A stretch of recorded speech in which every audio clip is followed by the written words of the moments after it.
Today, we are going to be taking you through how we live and train to run across countries. Recently, we were the first brothers ever to run across Australia, and this routine that we're doing today is the exact one that we do 4 to 5 times a week in order to get our bodies primed to run super distances. Now stick around if you want to find out the secrets to run across a country.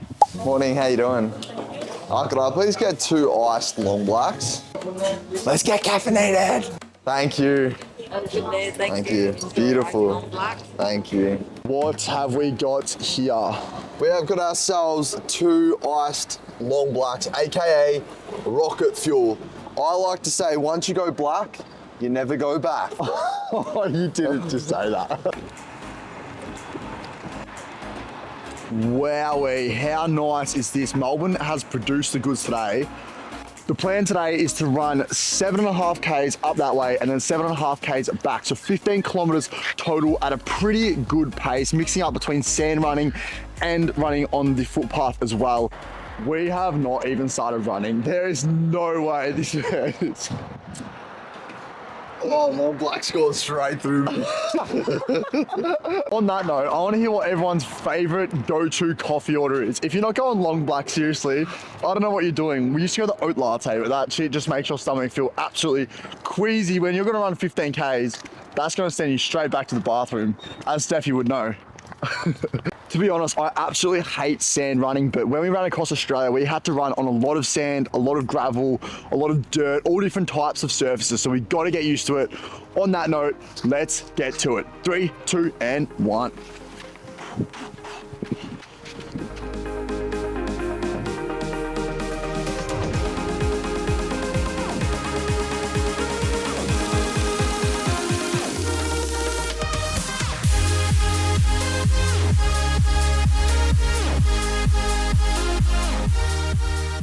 We're 2 kilometers in and Locke and I were just having a conversation about it and the importance behind nasal breathing. So we really try to focus breathing in through your nose rather than your mouth. You can get in so much more oxygen, and in the long term, it's gonna help your long distance running, honestly, tenfold, I reckon. So practice on it even outside of running, and in time, you'll see the benefits.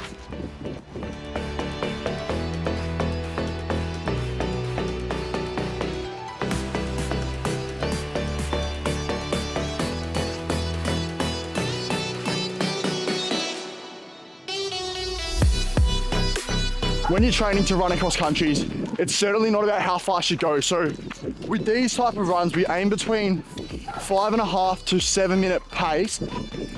And we just try to get the cadence around 175 steps per minute. So the legs are ticking over. And the question we constantly ask ourselves is, could we hold this pace for about 6 or 7 hours? If we can hold this pace, that's what we try to stick to on these shorter runs. We don't try to just gun it out extremely fast. Currently around 9 kilometers into the run, and we're just breaking it up at the moment into checkpoints. So when you're going on your long runs, it's really important to keep your mind stimulated. And the way to do that is just find checkpoints, maybe every 3 to 10 kilometers, depending on how far you're going. And that way, when you hit that checkpoint, you'll activate your dopamine reward system, essentially your mind, and it'll just stimulate you to keep pushing to that next one.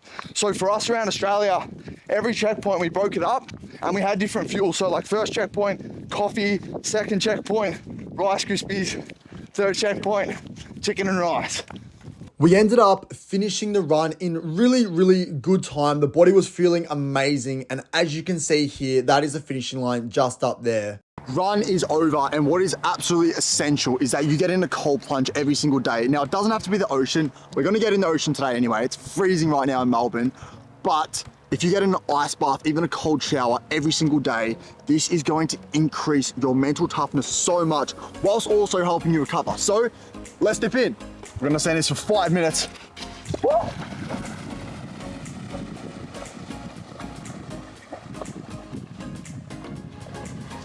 Oh, it's so cold. Locke has dipped in, and now it is my turn. This is absolutely freezing. Alrighty, Steph has come up with the most silly idea ever because the water is so cold, bro. What's happening? We're gonna do a swimming contest, freestyle, as far down as we can with our heads under the water the whole time. So The brain freezes are going to be next level. This is so silly. All right, bro, you're up to bat. The purpose of this is to face your fears. Honestly, I'm a terrible swimmer and I hate having my head under the water. Let's tackle it. Bro, this is why you ran across Australia. Oh, wow. I'm not beating that. There is no way I'm beating that. My goodness. Holy. Honestly, bro, what was that like? My head and when I hopped out. You know when you go to like 7-Eleven as a kid and you get those like big Slurpees and the flavor Oh, it's so true. So you've got like a raspberry flavor, it's really good. And you're just guzzling it down without actually thinking. And then next minute, you actually like, your brain is just on fire. That's what happened right then.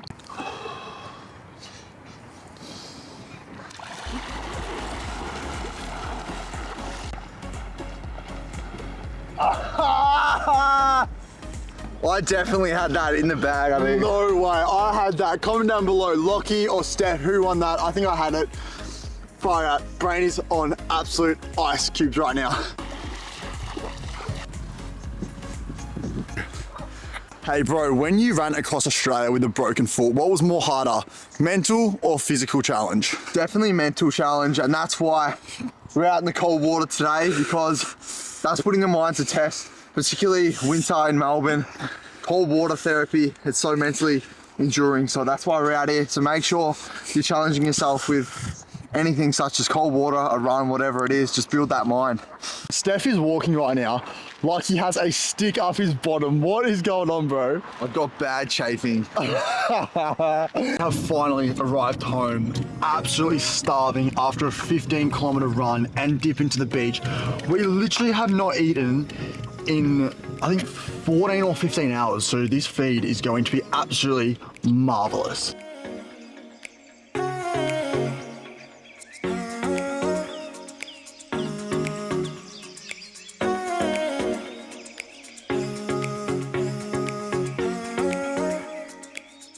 Breakfast is served, it's 11 o'clock and we're finally getting in our first calories for the day. So excited for this. I think we've been fasting for around 18 hours now. Got some eggs as our main source of protein, also a few nuts and peanut butter there. And then as the carbs today, Locke's gone and absolutely smashed the fruit. I've got a few oats as well. So we're gonna tuck into this and then get ready for our next workout of the day. Taste test review on the eggs that Locke has made me. I've smashed these eggs, bro. Runny, or actually maybe not, maybe not. That is really solid. I can taste the coconut oil coming through as well. 9 out of 10. Hey, let's go. Breakfast deleted. Bro, I am shivering right now holding this camera. I'm still so cold from the beach. That was an absolute treat, but so am I. I honestly can't feel my hands. So I think it's time to jump in a warm shower and then get stuck into some work. We've got some vitamins and our green tea right before we jump into some work. I'm not going to go into too much depth. We probably will in another video, but for an athlete, the key vitamins out of these, I would say, is magnesium and zinc. Make sure you're consuming that on a daily basis so you can get your electrolyte balance right. Surely not all at once. Comment down below if you think I can do all at once with a hot tea.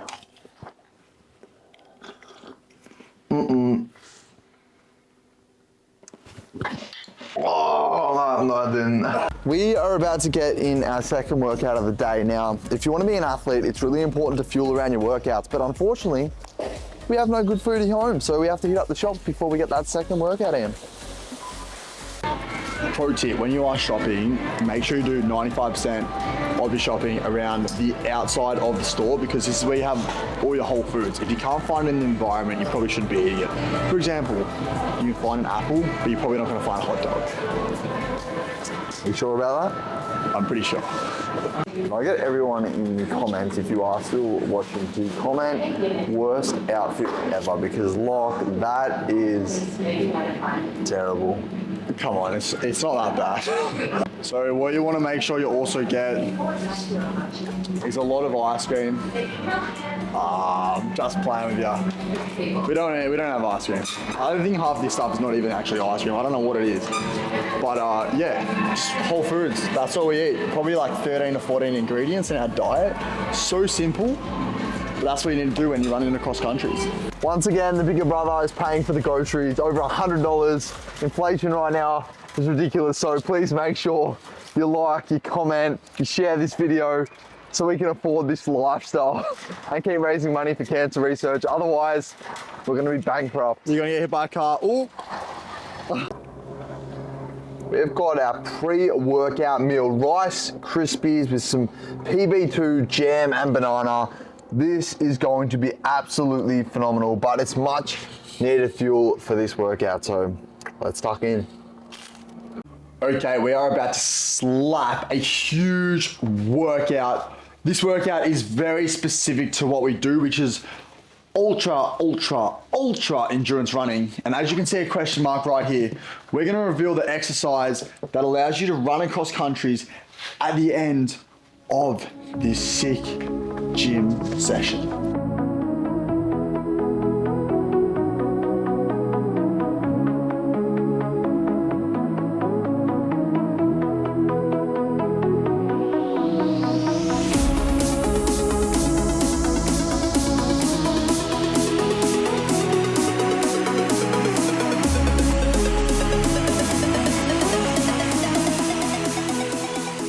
What a workout it's been so far. Now we have 3 more exercises to go, and these 3 are probably the most important when you're training for ultra endurance, long distance running, and even if you're playing sports like footy, soccer, rugby, these 3 are so important, and we're gonna explain why for each and every exercise. The first of the last 3 exercises is tibialis anterior raises. These are absolutely crucial. When I ran across Australia, I literally had a stress fracture right here in my left shin, and the reason why was because I didn't train tib-ants. They are literally, arguably the most important muscle to train when you're running long distances, because when you go up and down hills, oh my goodness, they blow up like a balloon. The tendon can blow up, and the stress fracture literally took probably 8 weeks to heal when I was running still like 30 kilometers a day. It was so painful. So make sure, if you are an athlete, get the tibialis anterior raises in. They are so good for running up and down hills. The second last exercise, obviously Snowy's just interrupted it, is the plank. We need to work on our core a heap. Today I'm gonna be doing 2 1.5 minute planks. I usually do like 3.5 minutes flat, but my form got a bit sloppy, so I'm trying to get the form nice and tight. The other core exercises we usually do are side planks, back extensions, and ab wheel. It's pretty simple core. You don't have to train it too hard, but you gotta make sure that you're getting it in somewhere in your workouts. Lambros Army, the moment you have all been waiting for. The final exercise and the key to running across countries. It's gonna be a strange one, but what it is backward sled walking. Now this exercise is a hack. Backward sled walking, simply just connect up a chain to some weight and slowly walk backwards, just really focusing on the contraction of your lower limbs. You're gonna feel the burn very quickly on this one, but it's an amazing exercise. How long do you do it for? 3 sets of 1 minute. Beautiful. Let's 2 to go. 3 times a week. Let's go. Lambros Army, that is the workout complete. And you may be wondering, you boys have been a little bit flat today. That's because we are in a 1,000 calorie deficit right now. And why the bloody hell are we in a 1,000 calorie deficit, Steph? In September, we are going to be running over 200 kilometers through the middle of the Australian desert, the most dangerous desert in the world, with 1 backpack. Now, this is gonna be less than 1,000 calories consumed per day and over 30 kilometers run. This is going to be literally the most wild challenge we have ever done in our lives. We're literally dropped off in the middle of the Australian desert, boiling hot, like Steph said, with a little backpack, and we have to track with a little compass, no phones, no reception, absolutely nothing. We are putting our lives in danger. This is gonna be the craziest thing we've ever done, way harder than running across Australia, because we have literally no food. So make sure you leave a comment right now if you're excited for this, and subscribe, because we're donating 1 cent for every new subscriber to cancer research. So follow along this epic journey as we train to endure across the world's most dangerous desert. Brother, what do we have here? The final meal of the day, or as we love to call, the Sabbath. So we've got a salad with some potatoes and as a healthy fats and avocado and olive oil. We've got some grass-fed beef mince with rice and salsa and a yogurt bowl for dessert. So Greek yogurt with some berries, almond butter and honey. So this is going to be absolutely epic. Also, we're getting the gut right with a bit of the greens, cabbage and lemon, and our second dose of vitamins for the day. So we'll get this in and we'll be recovered to do it all again tomorrow and keep training for this survival challenge. We're gonna eat our dinner now and then we're gonna sit down, do some stretching, watch the Olympics and head off to bed. But before we do that, we have the cabbage juice. I've never had this before, but Steph said it's good for your gut, so bit of vitamin from taste test review. Oh, that is so bad. How do you drink that? And subscribe.